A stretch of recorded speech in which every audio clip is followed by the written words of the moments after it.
I know it's here somewhere. Finally. Oh, it's time for the doctor.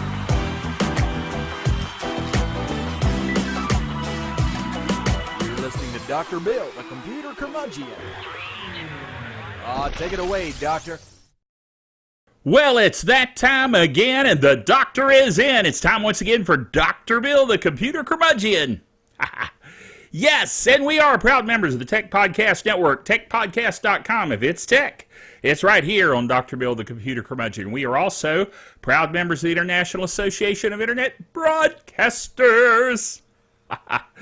I just love doing that. It just makes me happy. All right, speaking of things that make me happy, something happened this week that you probably, if you went to the website, and the website, of course, being drbill.tv, drbill.tv. I could spell it there on the screen better than I can say it, apparently. Anyway, drbill.tv. The DR and the bill are joined together as one word with no dot, lest you get confused. At any rate, if you went to that website, you'll probably go, what? Because we have completely changed it up. Now, there's a reason for this change, and it's because we're moving on down the road in terms of internet activity. There are more people surfing the web via phone, which I actually have in my pocket, my phone. More people are surfing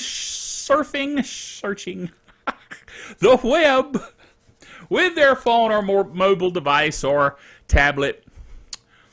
You know, there's times I think I just need to trade my tongue in. Really, Fred? Yes. Well, you're probably right on that. But at any rate, here's the thing. I'll try to make my tongue cooperate for the rest of the netcast. YouTube is embracing HTML5. Now, I was going to mention before I got distracted about my tongue that the website changed for a reason, and that is to be a responsive website. And you say, what's a responsive website? Well, a responsive website is a website that no matter what device you look at it upon, you will see a pleasant experience.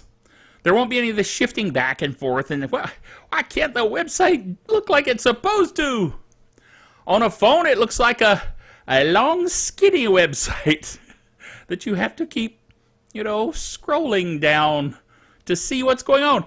Or on a tablet, turned sideways, it has a nice wide screen look. And on a computer, it looks like a website. So there you go. Ta-da. So the website is similar. There are similarities to the old website, but we've cleaned it up quite a bit. It's less cluttered. It's more clean, and it has that broader, larger type look that seems to be all the rage on the web these days. Okay? Yes. So anyway, go back to the article. YouTube embraces HTML5. Now, as you may know, I'm a big fan of HTML5 and WebM video.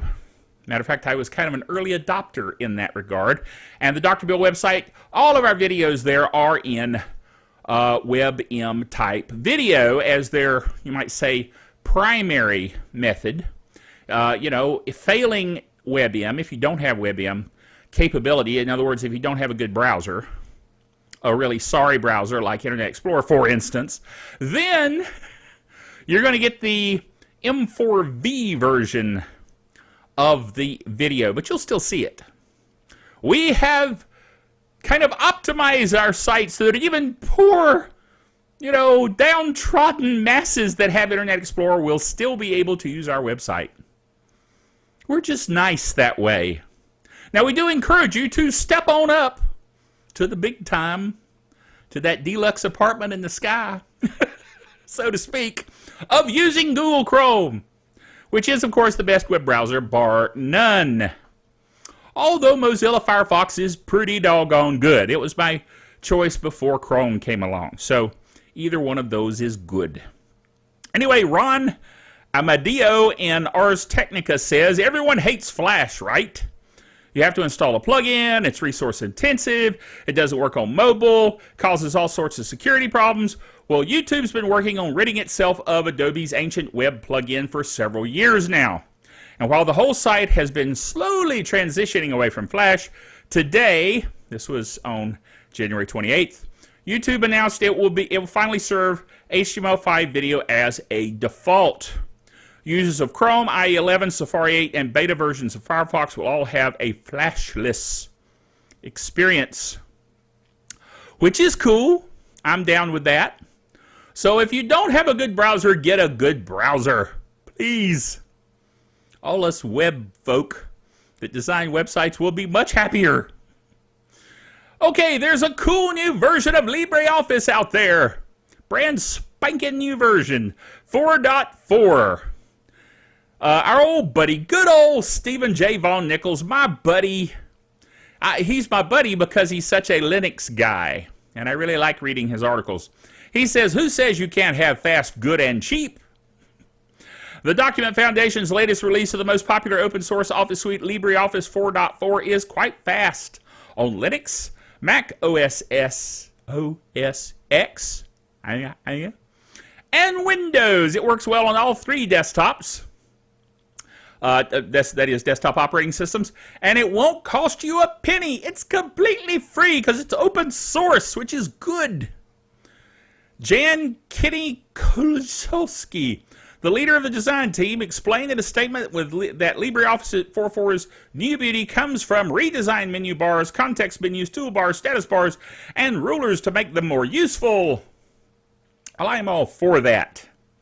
Just don't confuse me when you change things. You know, I'm easily confused. And actually, that is a similar comment that I got from my wife. She said, don't give me different ways to do things. Let me do it the way I've always done it. And she's a longtime LibreOffice user, so pay attention, Document Foundation.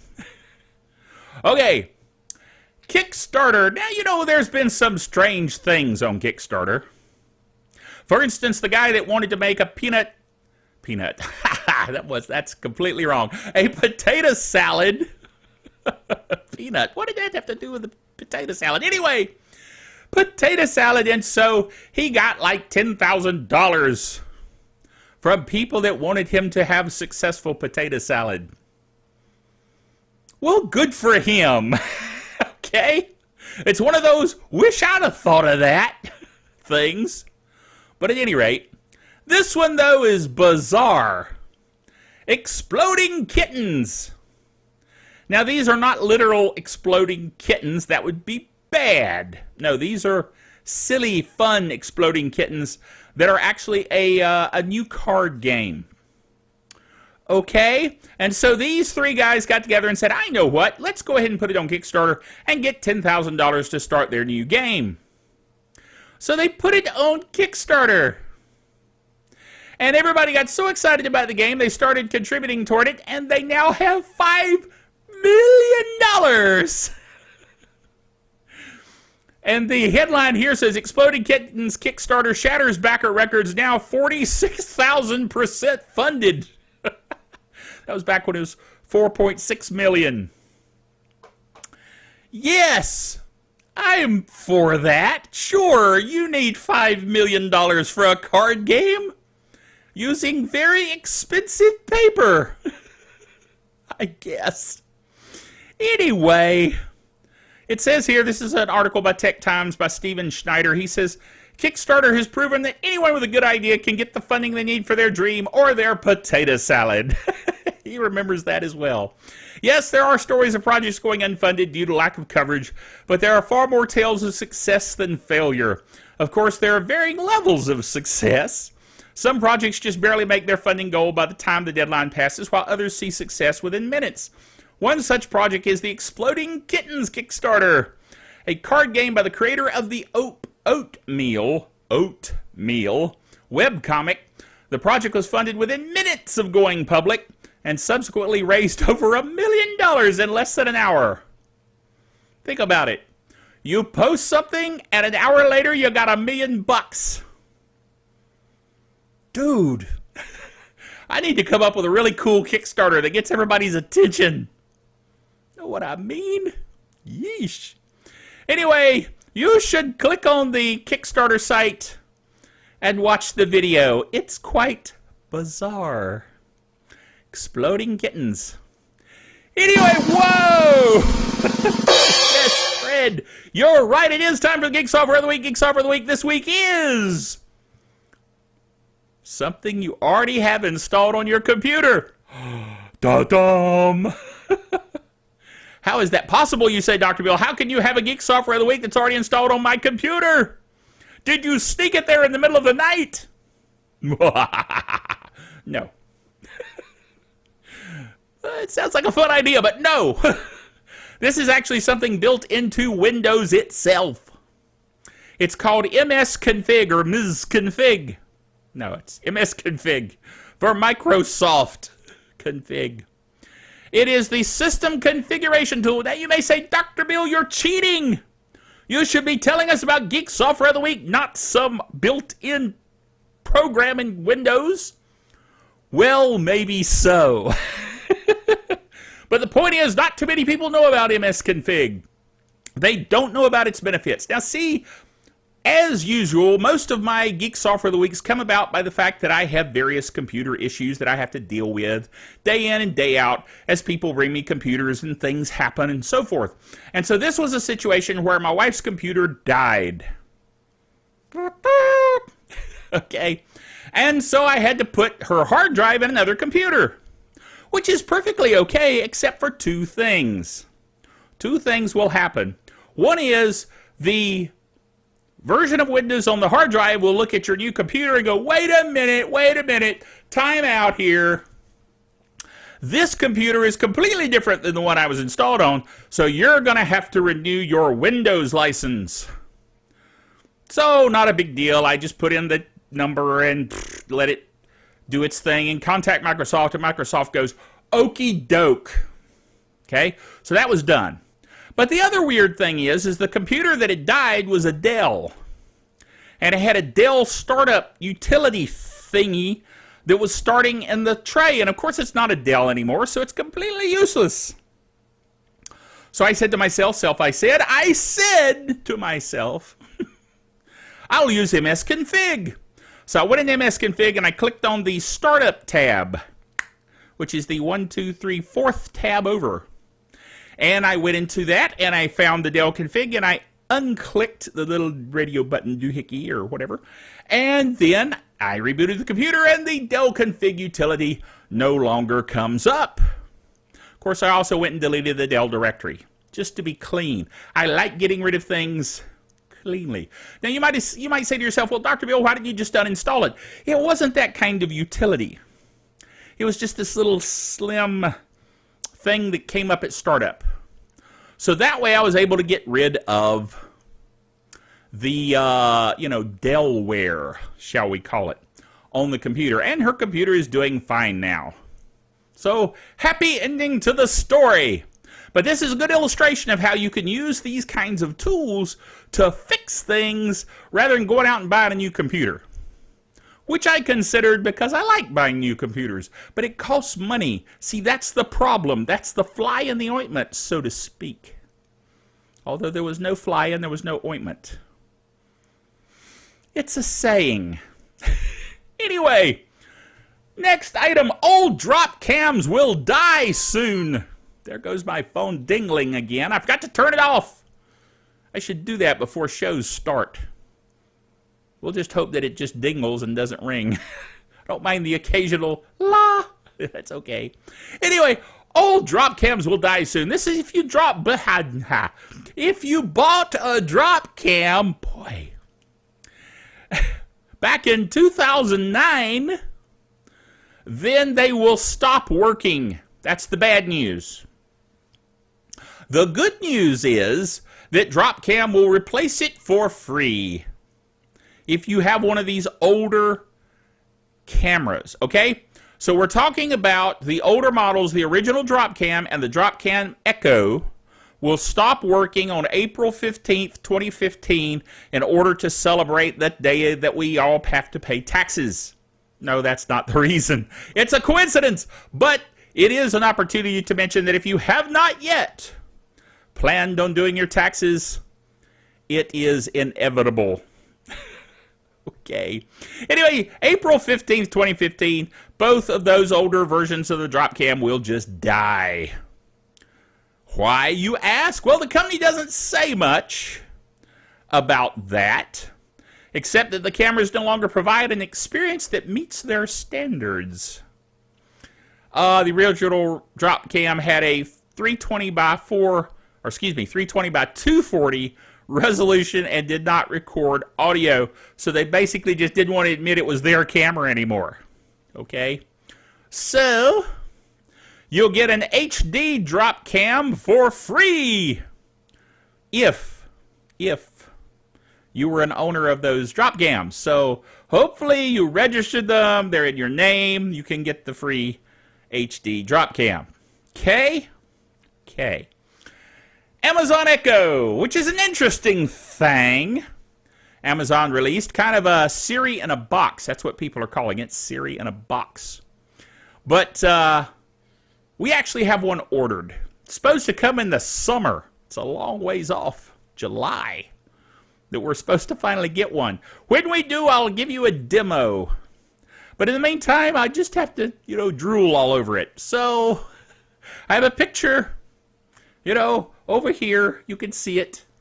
And you can drool too if you won't. All right.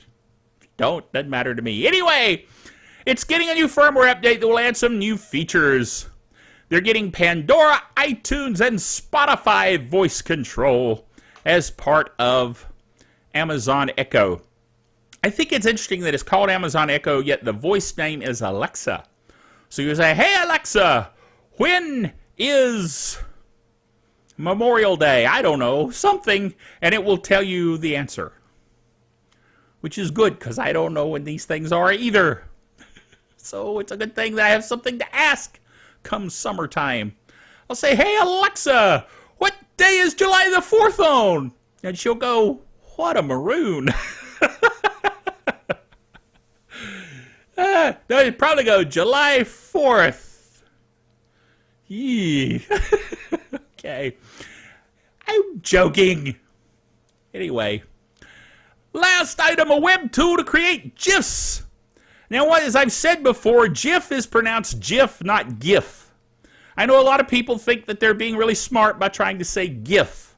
But GIF is GIF. The creator himself said, yes, GIF is a GIF. It's not a GIF. And the creator should know. The creator should know.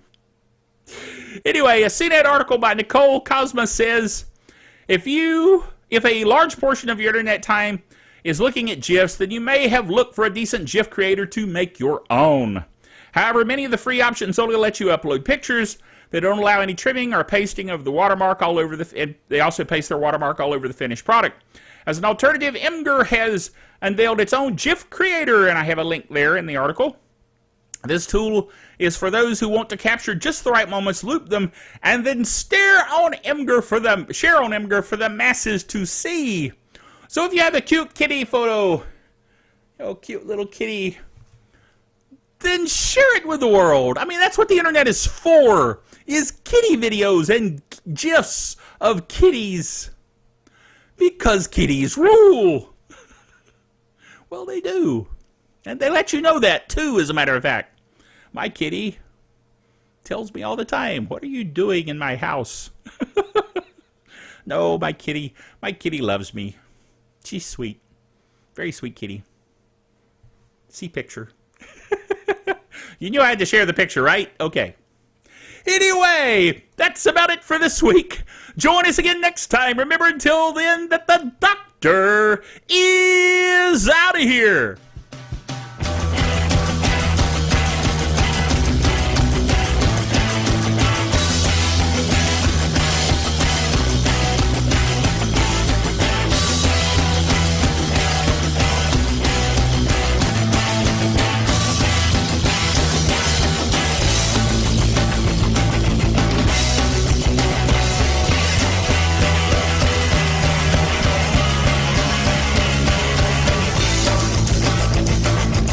Dr. Bill, the Computer Curmudgeon, is a production of drbilldaily.net with all the honors, rights, and privileges thereunto appertaining.